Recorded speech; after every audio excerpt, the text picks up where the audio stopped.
Всем привет! Наконец-то я снова могу это сказать. В эфире программа «Передача». С вами ее ведущая Кристина Колеева. И это первый эфир в 2023 году. Все мы понимаем, что прошедшие 2 недели были не очень продуктивными для спорта. Но, тем не менее, мы нашли о чем вам рассказать. Поехали! Начнем с футбола. 13 января футболисты ФК «Алания» прошли медицинский осмотр в Лужниках, а сразу после отправились на сборы в Турцию. Интересно, что в Белек уже в ранге игрока красно-желтых отправился полузащитник Михаил Бакаев. Футболист подписал контракт с клубом на 1 год. В составе «Алании» Бакаев провел 167 матчей. С 2006 по 2008 и с 2011 по 2013. Больше всех среди действующих игроков команд. Вместе с «Аланией» Михаил выходил и выступал в премьер-лиге. Также в составе остинского клуба он участвовал в матчах Лиги Европы. Предыдущим клубом полузащитника был казахстанский «Аксун». С возвращением домой Михаил. В Северной Осетии прошла традиционная декада спорта и здоровья, которая направлена на массовое привлечение граждан к занятиям физической культуры и спорта в период новогодних праздников. Состязались в таких видах спорта, как волейбол, греко-римская борьба, легкая атлетика и баскетбол. Хорошие новости пришли из-за океана. Азамат Бекоев, небезызвестный в спортивных кругах, подписал контракт на бой с американской организацией ЛФА. Мы, конечно же, не могли не побеседовать с бойцом. Азамат, привет!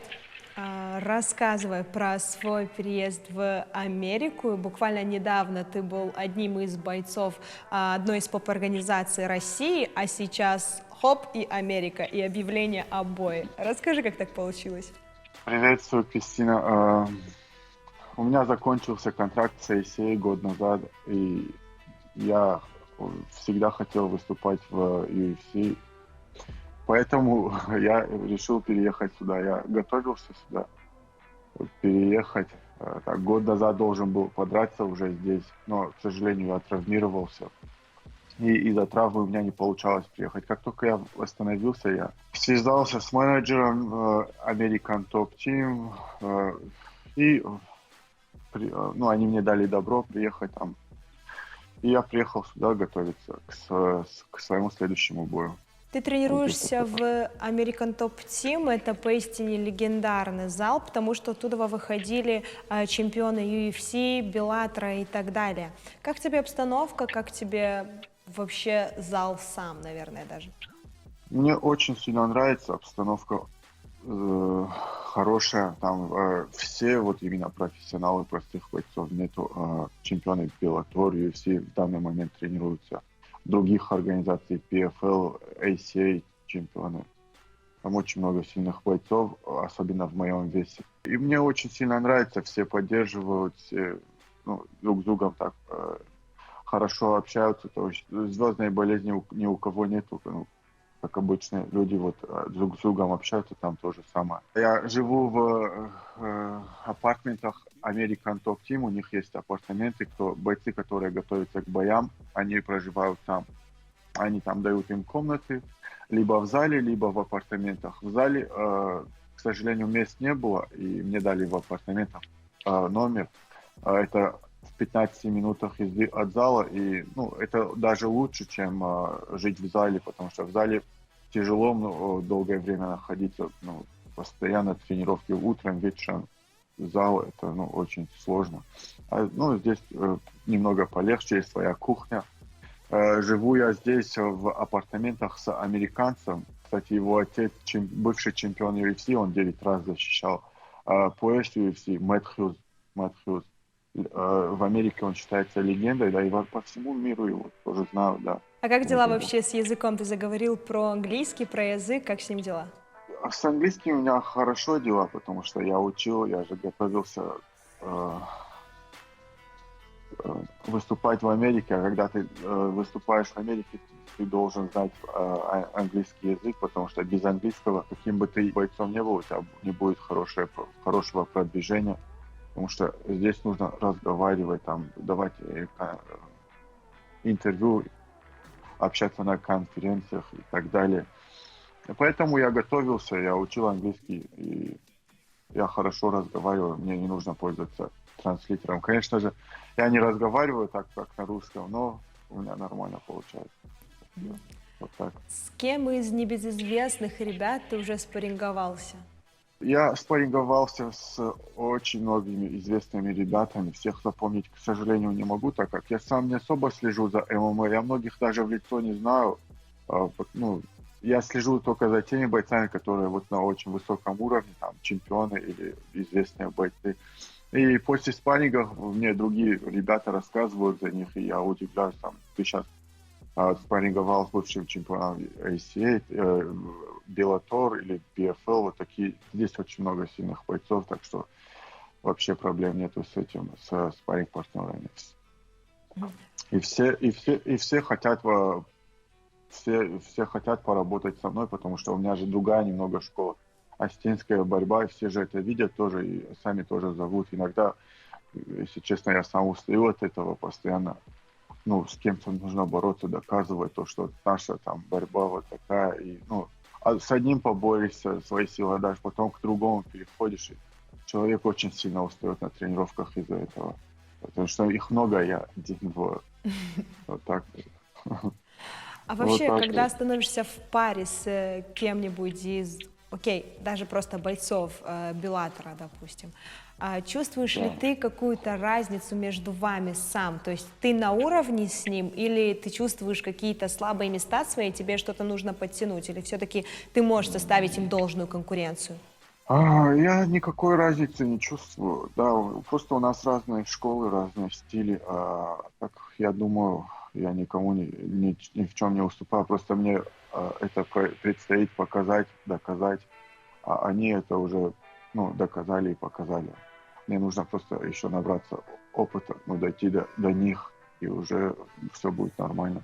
Мы пару раз говорили за школу. Это главный, наверное, мой вопрос. Осетинская или российская школа ММА, именно смешанных боевых единоборств, и американская? Ты уже прочувствовал в должной степени американскую, наверное, тоже. А еще я знаю, что ты тренировался в Таиланде, тоже ты проходил какой-то сбор, и тебе есть, в принципе, с чем сравнить и Осетия, и Россия, где-то там в других местах тренировался, Таиланд и Америка. Где круче, чем А, круче? Российская и остинская школа отличаются. Я больше к остинской школе отношусь, потому что, ну, у нас борьба, все дела, и у нас особая школа. Таиланд — это больше вот ты вот на восстановительный сбор туда уезжаешь, потому что там природа, абстрагируешься от всего, ты и тренируешься, и отдыхаешь, это все в совокупности. А если говорить за Америку, то здесь более профессиональный подход, очень много спарринг-партнеров, разных ударников, борцов, грэпплеров. На любой вкус найдется человек, и он будет мирового класса. Вот так вот. Если сравнивать остинскую и американскую школу, американская, она более раньше зародилась, и, соответственно, у них очень много опыта. И здесь в зале где-то 25 тренеров бывает за одну тренировку, и они все следят за бойцами. А в Осетии там очень мало тренеров, и в зале бывает максимум 2 тренера, и это, конечно же, ну, вот этим и отличается. У нас еще, ну, не особо развито ММА, потому что и, ну, соответствующей поддержки, может, нету, и бойцов очень мало. И вот так вот, больше самородков, наверное, сказать, вот так, чем развито у нас. Вот так вот. Но, тем не менее, в таких организациях, как UFC и Bellator, достаточно российских бойцов. То есть они все самородки, по-твоему? Не, я имею в виду за остинскую, я сравнивал остинскую и американскую школу. А если Bellator и UFC сравнивать, конечно, Дагестан — это уже не самородки, там уже школа целая, система подготовки собрана, у них очень много людей занимается, есть разные дисциплины. И в Дагестане я никогда не тренировался, так что с дагестанской школой я не буду сравнивать. Но, судя по результатам, у них хорошая школа. Ну, тут да, ты прав. Осетия очень сильно, скажем так, уступает Дагестану и по числу топовых бойцов в лидирующих организациях. Недавно, если я Да, не ошибаюсь, Азам Джикаев, да, боролся в какой-то организации Хабиба. на каком-то Да. турнире. И даже Хабиб в своих соцсетях закинул и сказал, мол, вот они, осетины, что-то вас не видно в ММА. Да, я могу. Азамат очень сейчас. Кстати, Азамат скоро будет драться за титул организации Хабиба Eagle FC. Но что я могу сказать? Азамат тоже, можно сказать, самородок. Он пришел в 21 год, занимался раньше футболом, и вот из-за, наверное, таланта, вот он вот так выстрелил. То есть у него не было детства, там, не учился он драться, там, это все. Я поэтому говорю, у нас вот если посчитать бойцов-профессионалов, которые вот сейчас наверху, они в основном такие на талантах. Вот Батра Загнаев, он же тоже, блин, нигде раньше не тренировался. Вот вышел и просто вот, наверное, это генетически как-то у нас в крови просто поддержки такой нету, блин. Из-за этого вот так мало нас. Я То вам это есть, могу в сказать. принципе, Осетии не хватает опыта, чуть-чуть тренерского какого-то штаба именно пошире, да, чтобы он был, чтобы уже как-то подходить к уровню хотя бы Да, ну, Дагестана, не я то что думал, ну, Америки. да, мне кажется так. Ну, вот сейчас уже появляются школы, вот школа Арс очень хорошо показывает себя. Но чтобы было хорошее, большое развитие, нужно, чтобы много залов было в Осетии, в селах, там, чтобы везде ребята могли заниматься, и тогда будет у нас очень большое развитие, потому что талантливых ребят очень много, да, и не только тренировками нужно поддерживать, нужно их еще отправлять на соревнования, на сборы. И, к сожалению, не у всех есть такая возможность. Так вот. Да, мне кажется, и в спонсировании, да, проблема, потому что Да, наши да, да, ребята все потому за свой что, счет выезжают. да, потому что это профессиональный спорт, и профессиональный спорт не поддерживает государством. И, ну, вот такая, вот так. А в Америке он поддерживается все-таки как-то государством или за счет спонсоров каких-то? В Америке поддерживается за счет спонсоров. И в Америке, ну, легче с этим, потому что американцам чисто, ну, они обеспеченные в основном бывают, и ну, у них денег побольше, и возможностей, соответственно, больше. Они могут приехать в ITT и индивидуально работать без проблем. А у нас другой случай. Вот так вот. Вернемся немного, да, к American Top Team и твоим тренировкам. Расскажи Да. про систему тренировок именно. Как у тебя тренировки проходят, в каком режиме? 2 раза в день я тренируюсь. Утром бывает тяжелая тренировка, вечером бывает полегче тренировка. Вечером в основном делаем акцент на технико-тактическую составляющую. Там учим приемы новые, развиваемся. Утром бывает борьба в основном. Или можно выбрать ударку, там разницы нету. Какую бы ты тренировку утреннюю не выбрал, везде будут спарринг-партнеры мирового уровня.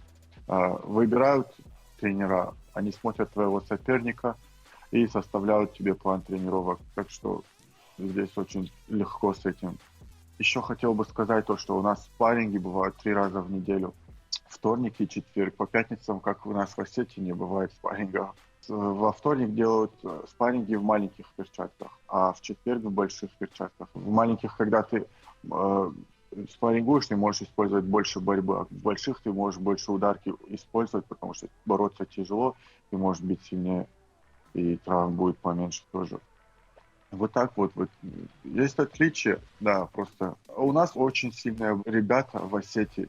Просто, наверное, вот такой массовости нет у нас, из-за этого вот отстаем пока. Ну вот, что ты рассказываешь, огромные тотальные отличия даже в системе какой-то тренировочной. Вот что я знаю, да, там нет по тренировкам, тотальные отличия. А если спарринги так часто, не устаешь, то есть к концу недели наверняка ты бываешь просто измотанный, убитый. Да, я устаю. Эти спарринги бывают так часто, потому что здесь ребята постоянно готовятся. А так, если не готовиться, я думаю, не стоит проводить столько спаррингов. Я бы сказал, Остинская школа скоро заявит о себе, потому что я вижу то, что вот у нас тоже сильно развивается. Ну, например, еще раз бы хотел сказать за арт. Вот у них есть школа и система. И они вот потихоньку идут к цели. Вот они сильно развиваются. И я надеюсь, еще другие клубы тоже подтянутся к этому. Опять же, И у в нас Арсе тоже все будет. есть только Геннадий и Инал. И вот их всех хватает более-менее на огромное количество ребят, которым они вот стараются. Я просто была непосредственно на тренировке Инала, они стараются просто каждому уделить внимание и не обделить никого. Но опять же, их двоих наверняка мало на этот зал. И я не знаю, если смотреть за результатами, ну, они очень большие результаты в последнее время показывают. По любителям у них очень много чемпионов за вот этот Согласна. крайний 2002 год. В профах у них тоже достаточно. Честно, я чаще, Да. чем к ним на интервью никуда не езжу, и другие залы меня уже спрашивают, я предвзято к ним отношусь или как. Я говорю, да нет, просто выигрывают они.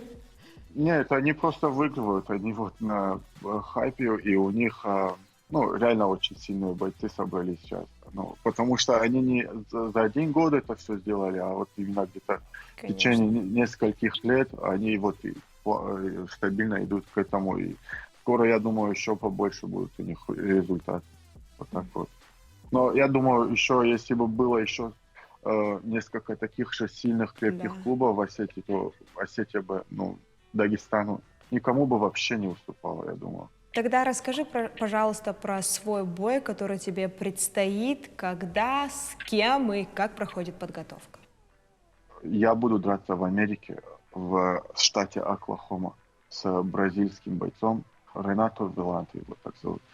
Готовлюсь в American Top Team, готовлюсь с разными бойцами. У меня нету такого, чтобы... Ну, здесь все могут его смоделировать, и необходимости нету, чтобы вот у кого-то определенно приглашать. Готовлюсь и в стойке, и в партере. Готовлюсь на 3 раунда. Я рассчитываю закончить этот бой досрочно.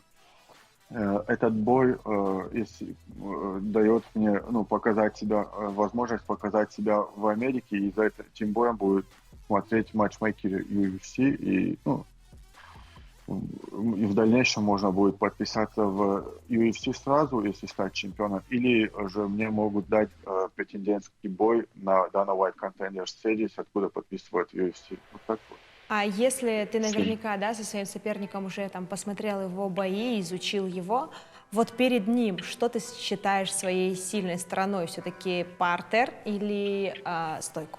Его сильная сторона, скорее всего, руки. Но у бразильцев у всех партер Боксеры. хороший бывает.